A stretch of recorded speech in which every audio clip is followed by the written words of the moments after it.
By sunrise, the eastern stream would be dead. And no one believed the only creature who knew why. In a world where seeing is believing, what happens when the one who sees the truth can't see at all? This is the story of Vera, a bat born blind in a forest that judged worth by eyesight alone. While others trusted their eyes, Vera navigated through sound, scent, vibration, through a hidden symphony the forest whispered every second. They pitied her, they dismissed her, they mistook her difference for weakness. But when an invisible threat began poisoning their home, a danger no eye could detect, Vera would prove that the greatest vision sometimes belongs to those who've never seen light. Because saving the forest wouldn't require eyes, it would require insight. And Vera had more of it than anyone realized. Vera had been born different. While other bats emerged with eyes that would soon trace the forest canopy, Vera's eyes never opened to light.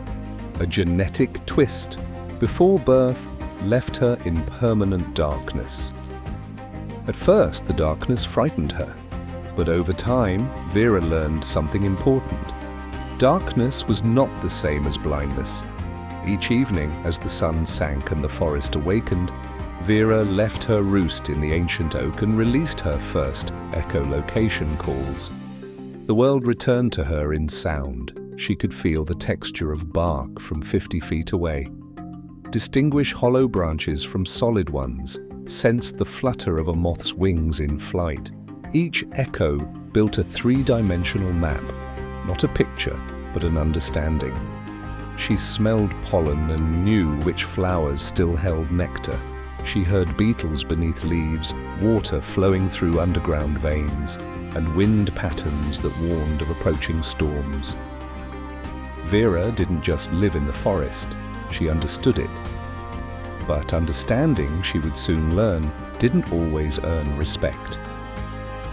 At the great clearing, where forest matters were discussed, Vera spoke carefully, never wanting to take up too much space. Her ideas were met with polite silence. Hawkins, the hawk, led most discussions.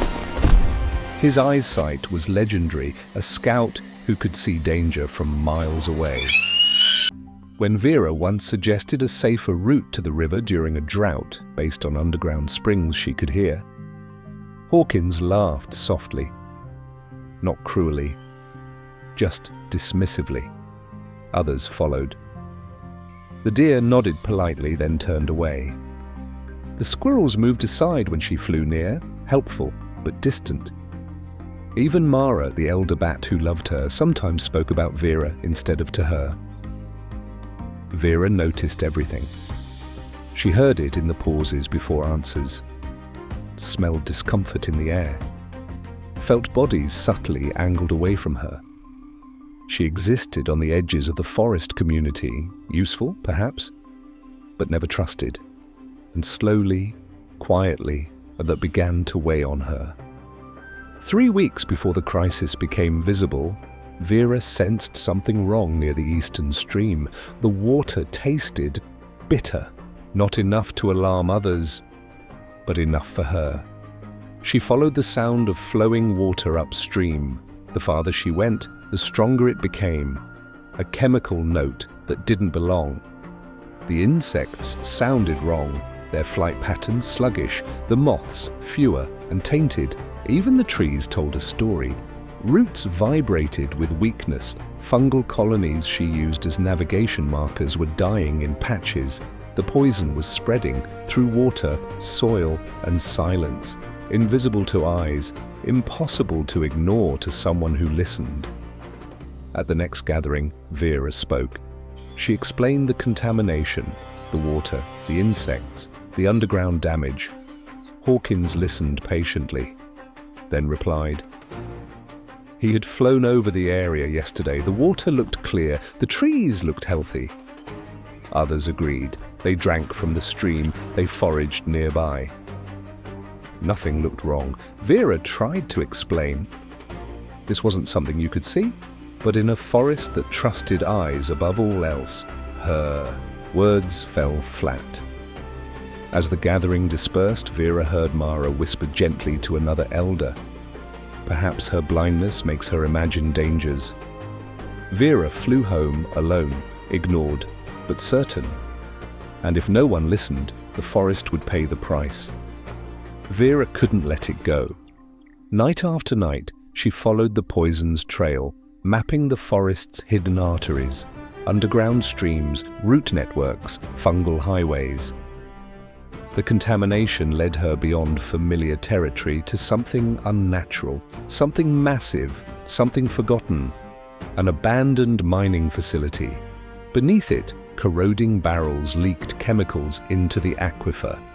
Her echolocation revealed metal under strain, groaning, failing. If even one more container ruptured, the entire forest water supply would be poisoned within days. Soon, others began to notice. Deer fell ill, bird nests emptied, bees died by the thousands, emergency gatherings were called. Hawkins searched from above, but saw nothing, because the danger didn't live on the surface, it lived below. And the only one who truly understood it was the blind bat they didn't trust. Vera returned to the council with solutions, natural barriers, fungi that could break down toxins, clay deposits that could filter poison, but it required faith. Faith in senses they didn't share. Hawkins investigated. The mine looked sealed, contained. Doubt spread. Mara spoke softly. Perhaps Vera's interpretation was flawed. That night, alone in her roost, Vera felt something new. Not blindness, helplessness, maybe they were right. But then she thought of the bees, the deer, the silence where birdsong once lived. Her senses hadn't lied, so she made a choice. If she couldn't convince them with words, she would show them with action. Vera worked through daylight. She mapped every chamber, every fracture. She guided beavers to divert poisoned streams, placed fungi by scent alone, led earthworms to clay veins that formed natural filters. She built a living treatment system with creatures too small for the council to notice. Alone, but not truly alone. Hawkins found her there, exhausted, sunburned, brilliant. He watched her work, then asked a single question: how? Vera explained the world beneath sight: sound, scent, pressure, a reality eyes could never access. For the first time, Hawkins listened. The council came. They saw the truth. The poison was real, and Vera had saved them. The forest mobilized together. 3 months later, the stream ran clear. Life returned. At the great clearing, Vera stood at the center, not pitied, not accommodated, respected. From her oak perch, Vera released her call. The forest answered. She had never been blind to the truth. They had been blind to her. But now, they could see. At the Wildlife Files, we tell stories about animals, but really, they're stories about us. If this story moved you, share it with someone who's ever felt overlooked. And remember, sometimes the ones who see differently are the ones who save us all.